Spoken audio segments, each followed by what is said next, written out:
પરમાત્માની કૃપા ક્યારે થાય અને પરમાત્માની કૃપા આપણી ઉપર વરસે તો આપણને ખબર કેવી રીતે પડે? ગોસ્વામી તુલસીદાસજી મહારાજ તો એમ કહે કે પરમાત્માની કૃપા થાય ત્યારે શું થાય? માનસમાં લખ્યું છે, મૂક હોઈ બાચાલમ પંગુમ ચડ્યે ગિરિભર ગહન જાસુ કૃપાલ સો દયાલ દ્રવવું શકલ કલિમલ દહન.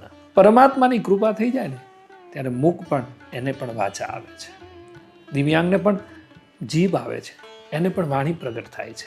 એથી પણ આગળ તુલસીદાસજી લખે છે કે દિવ્યાંગ પહાડ ન ચડી શકે, પર્વત ન ચડી શકે, પગ વગરનો વ્યક્તિ કોઈ પહાડને શીર ન કરી શકે, પરંતુ પરમાત્માની કૃપા થાય તો એ દિવ્યાંગ પણ પર્વત ઉપર ચડી જાય છે.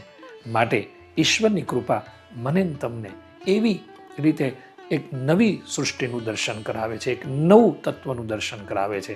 માટે ઈશ્વરની કૃપા મારા તમારા જીવનમાં ખૂબ જરૂરી છે.